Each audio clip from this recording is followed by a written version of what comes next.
Assalamualaikum, selamat datang di channel Anissa Warismi. Di video kali ini, aku mau bikin bolen pisang yang super gampang dan cukup satu lipatan aja, tapi hasilnya udah sangat berlayar. Layarnya tuh tipis tapi banyak, dan ini tuh teksturnya bener-bener renyah, garing, tapi ada lembutnya. Perpaduan pisang yang legit, manis, dan gurih dari isian coklat dan keju, dan dipadukan lagi dengan kulit bolennya, ini bener-bener nikmat dan enak banget.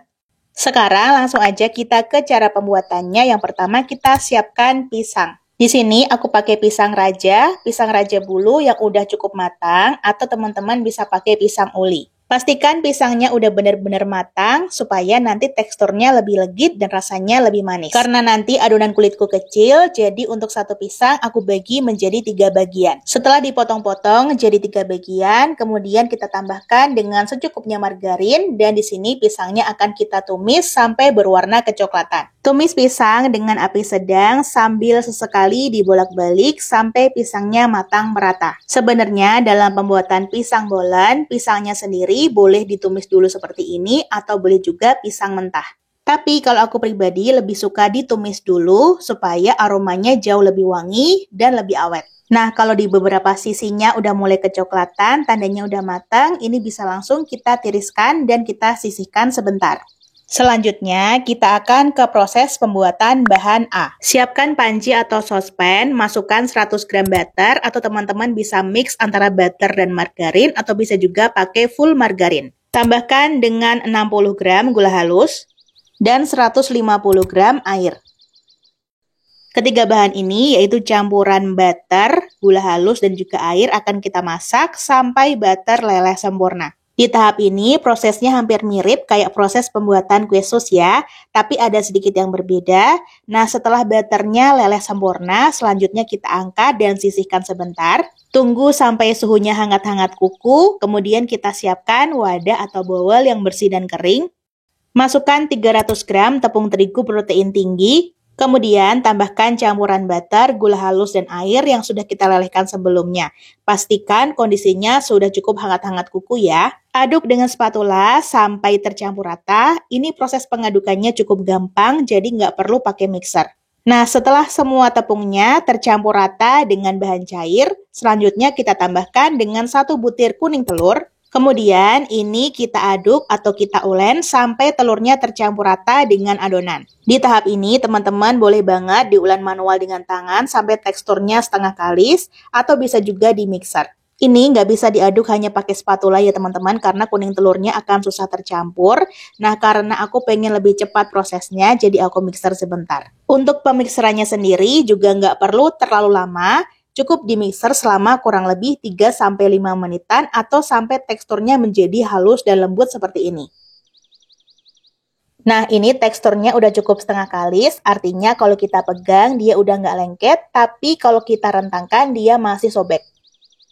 Nah, kalau teksturnya udah cukup seperti ini, selanjutnya kita bungkus dengan plastik wrap. Pastikan bungkus sampai rapat ya, kemudian kita simpan dan kita sisihkan sebentar di suhu ruang. Selagi nunggu adonan A diistirahatkan, lanjut kita akan membuat adonan B. Siapkan wadah atau bowl, di sini aku pakai yang bekas bahan A. Kemudian kita masukkan sebanyak 140 gram tepung terigu protein tinggi. Kemudian tambahkan dengan 100 gram butter, atau teman-teman bisa mix ya antara butter dan margarin, atau bisa juga pakai full butter atau full margarin. Kemudian supaya teksturnya lebih garing dan renyah, aku tambahkan dengan sedikit minyak goreng, aku pakai sekitar 10 gram. Aduk dengan spatula sampai tercampur rata. Di sini pengadukannya sangat gampang, jadi kita nggak memerlukan mixer lagi. Di tahap ini, proses dan teksturnya hampir mirip kalau kita membuat kulit pie atau membuat kulit nastar. Oh ya, kalau misalnya di tahap ini teksturnya itu agak sedikit encer, teman-teman boleh tambahkan sedikit demi sedikit tepung terigu. Selanjutnya, bahan B ini juga akan kita bungkus dengan plastik wrap, bungkus yang rapat supaya tekstur dalamnya nggak gampang kering. Nah, kalau udah cukup rapat seperti ini, selanjutnya bisa kita simpan di chiller. Jadi simpannya nggak di suhu ruang ya, simpannya di chiller atau di freezer. Selagi nunggu bahan A dan B diistirahatkan, kita akan menyiapkan bahan isian. Di sini ada pisang yang sudah kita tumis sebelumnya. bagiannya. Kemudian ada selai coklat yang sudah aku masukkan ke dalam piping bag dan ada keju cheddar parut. Dan setelah kurang lebih 20 menit aku istirahatkan di suhu ruang, ini bisa kita buka adonan bahan A-nya. Adonan bahan A yang tadinya kalau kita rentangkan itu masih mudah sobek dan sekarang teksturnya menjadi lebih elastis. Nah, ini saat aku rentangkan, dia akan timbul lapisan tipis yang nggak mudah sobek dan sangat elastis dan cukup lentur. Adonan bahan A sebelumnya sudah aku timbang, beratnya sekitar 620 gram. Dan di sini akan aku bagi jadi 31 pieces, jadi per masing-masing bagiannya beratnya kurang lebih 20 gram. Setelah ditimbang, adonan langsung dibulatkan sampai permukaannya halus dan mulus.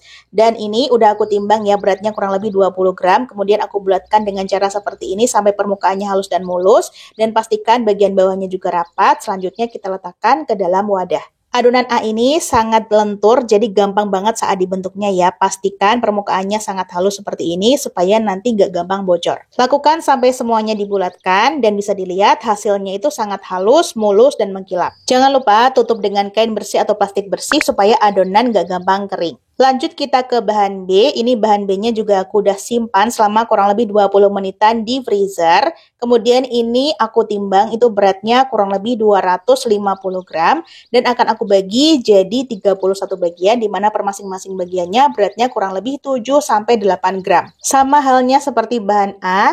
Setelah ditimbang, langsung kita bulatkan seperti ini. Untuk pembulatannya nggak perlu sampai halus dan mulus ya teman-teman. Yang penting bentuknya bulat. Lakukan hal yang sama sampai semua adonan B kita bulatkan. Dan kalau udah jangan lupa tutup dengan kain bersih atau plastik bersih supaya adonannya nggak gampang kering. Selanjutnya ke proses pembentukan. Pertama kita ambil adonan bahan A yang pertama kali kita bulatkan. Kemudian kita bentuk atau kita pipihkan seperti ini. Kemudian kita ambil adonan bahan B yang pertama kali kita bulatkan juga. Selanjutnya kita tutup adonan bahan B dengan adonan bahan A sampai benar-benar rapat. Dan permukaannya halus dan mulus seperti ini. Selanjutnya kalau udah, ini posisikan permukaan yang halus berada di bawah dan yang tadi kita cubit berada di atas. Kemudian gilas sampai bentuknya oval seperti ini. Pastikan gilas sampai tipis ya teman-teman. Kemudian kalau udah, ini kita lipat bagian samping kanan dan kirinya. Kemudian kita gulung perlahan. Hasil gulungannya bisa dilihat sangat halus dan mulus dan ini bisa kita sisihkan sebentar. Kita ulangi lagi, ini caranya cukup gampang dan simple. Ambil adonan bahan A, kemudian kita pencet-pencet dan kita pipihkan. Kemudian ambil adonan bahan B, kemudian kita bungkus dengan adonan bahan A. Bungkus sampai rapat dan pastikan bagian bawahnya tercubit ya. Selanjutnya kita posisikan permukaan yang halus berada di bawah, kemudian kita gilas tipis sampai bentuknya menjadi oval. Untuk penggilasannya perlahan aja supaya adonan bahan B nggak bocor, kemudian lipat bagian samping kanan dan kiri, kemudian kita gulung. Ini cuma 1 kali gilas dan 1 kali lipat aja, tapi hasilnya benar-benar memuaskan.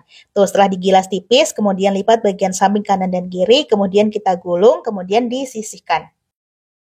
Untuk hasil gulungannya juga bisa diperhatikan sangat mengkilap, rapi, halus, dan mulus. Kalau semuanya udah kita gulung seperti ini, selanjutnya kita ambil satu bagian yang pertama kali kita bentuk atau kita gulung. Jangan lupa bagian yang lain kita tutup dengan plastik wrap supaya nggak gampang kering. Letakkan adonan di alas kerja, posisikan permukaan yang halus berada di bawah dan yang lipatannya berada di atas. Gilas perlahan, tapi jangan sampai terlalu tipis. Jadi yang kita tipiskan hanya bagian samping-sampingnya dan bagian tengahnya masih sedikit menggembung. Tambahkan isian, pertama selai coklat, kemudian pisang tumis, tambahkan selai coklat lagi, kemudian taburi di atasnya dengan keju parut. Lipat bagian samping kanan dan kita lipat juga bagian samping kirinya. Kita ambil. Selanjutnya, dengan perlahan, kita lipat bagian sisi atas dan sisi bawahnya. Rapikan dan cubit-cubit bagian lipatannya supaya nggak gampang bocor. Dan kalau udah cukup rapi, bisa kita sisihkan atau bisa kita letakkan di atas loyang yang sudah dialasi dengan baking paper. Nah, ini bentuk setelah kita isi. Selanjutnya, kita susun rapi di atas loyang. Kita ulangi lagi ya caranya, jadi setelah kita gilas, tapi gilasnya jangan sampai terlalu tipis, yang penting bagian tengahnya itu agak sedikit menggembung, kemudian kita lipat bagian samping kanan dan kiri, kita lipat bagian atas dan bawahnya, kemudian kita rapikan, dan kalau udah rapi, ini bisa kita susun rapi di atas loyang. Saat penyusunan, beri sedikit jarak karena adonannya akan sedikit mengembang. Karena adonan yang aku pakai ini terlalu kecil, jadi sesuaikan lagi ya dengan ukuran pisang dan banyaknya coklat dan keju yang kita tambahkan ke dalam isian. Jadi jangan terlalu banyak karena nanti akan bisa bocor dan kurang bagus hasilnya. Kalau misalnya pengen ukuran adonannya lebih besar, adonan A bisa ditimbang seberat 30 gram dan adonan B bisa ditimbang seberat 12 gram. Dan itu nanti hasilnya ada 20 pieces. Nah, kalau kecil-kecil seperti ini hasilnya ada 31 pieces. Dan selanjutnya kita ke proses pengolesan. Di sini aku pakai 1 butir telur utuh, kemudian aku aduk sampai tercampur rata. Kalau udah dipastikan rata, baru kita oleskan di permukaan adonan. Untuk pengolesannya boleh 1 kali, 2 kali, atau 3 kali oles. Nah, ini udah aku oles semua di olesan pertama. Kemudian untuk olesan kedua, ini aku oles per baris ya. Ini baris pertama udah aku oles, kemudian tambahkan meses di atasnya. Kita susun rapi seperti isiannya ya, karena isiannya coklat dan juga keju. Jadi untuk toppingnya aku tambahkan meses dan juga keju parut. Setelah kita tambahkan topping di layer yang pertama, kemudian kita oles layer kedua. Jadi ini masih cukup basah, baru kita tambahkan toppingnya. Nah, untuk pengolesan kedua atau ketiganya, ini harus kita oles per baris ya teman-teman, supaya toppingnya bisa menempel dengan lekat. Dan setelah semua adonan kita tambahkan topping, adonan ini udah siap untuk kita panggang. Tapi sebelumnya pastikan panaskan oven selama kurang lebih 5-10 menit supaya suhu dalam oven stabil. Masukkan adonan, letakkan di rak paling bawah, kemudian kita tutup. Matikan fungsi kipas, atur suhu di 180-190 derajat Celcius, pakainya api atas bawah dan kita panggang selama kurang lebih 40-50 menitan atau sampai matang dan bagian permukaannya tampak sedikit kecoklatan dan kejunya juga terlihat garing. Oh ya, kalau misalnya teman-teman menggunakan oven tangkring juga bisa, gunakan api sedang cenderung besar, dipanggangnya selama kurang lebih 40-50 menitan atau sampai bagian permukaannya berwarna kecoklatan, atau bisa juga menyesuaikan dengan oven masing-masing. Nah, ini bolanya udah aku panggang sekitar 40 menitan. Bisa dilihat ya bagian permukaannya udah tampak sedikit kecoklatan dan kejunya juga udah terlihat cukup garing. Langsung aja kita keluarkan dari oven. Pas dikeluarkan dari oven, aromanya itu wangi banget dan kematangannya juga pas. Kalau dilihat sekilas, bolen ini terlihat sedikit pucat karena untuk pengolesannya sendiri aku menggunakan 1 butir telur utuh. Nah, kalau pengen warnanya lebih cantik, teman-teman untuk pengolesannya bisa menggunakan kuning telurnya aja. Ini kondisinya masih anget-anget, selanjutnya mau aku coba belah dan kita akan lihat layernya. Ternyata untuk layernya sendiri terlihat sangat cantik ya teman-teman, layernya tuh tipis-tipis tapi banyak. Tekstur bagian atasnya ini terlihat garing, tapi bagian dalamnya masih sangat lembut. Meskipun cuma kita gilas dan kita lipat cuma 1 kali, ini hasilnya sangat memuaskan dan layernya juga terlihat bagus. Untuk rasanya udah pasti enak banget, perpaduan pisang yang legit, rasa coklat dan kejunya yang manis dan gurih, kemudian dibalut dengan kulit bolennya yang benar-benarnya di bagian luar dan lembut di bagian dalamnya. Jujur aku suka banget sama resep bolen kali ini, karena untuk pembuatannya sendiri gampang banget. Terus adonannya juga aku suka, dia sangat lembut dan lentur jadi gampang pas dibentuk. Karena aku buatnya kecil-kecil, jadi hasilnya lumayan banyak. Dan kalau misalnya teman-teman bikin yang lebih besar, tentunya hasilnya akan lebih sedikit. Tingkat kematangan dari bolennya sendiri ini udah cukup bagus. Bagian dasarnya berwarna coklat tua dan garing, dan bagian permukaannya juga berwarna kecoklatan. Paling enak makan bolen itu pas lagi panas-panas kayak gini. Jadi bagian permukaannya itu masih garing, tapi bagian dalamnya lembut dan legit dari pisangnya. Rasa dari kulit bolennya sendiri sedikit gurih, ada manisnya tapi tipis banget. Jadi pas dipadukan dengan pisang yang legit dan isian coklat dan keju, ini sangat cocok dan pas. Resep pembuatan bolen kali ini sangat recommended dan sangat wajib kalian coba, karena prosesnya sangat mudah jika dibandingkan dengan proses pembuatan bolen pada umumnya. Bahan yang digunakan udah dapat dipastikan gampang banget ditemuin dimanapun, dan meskipun cuma pakai 1 lipatan aja, hasilnya udah sangat berlayer-layer dan hasilnya juga bagus banget.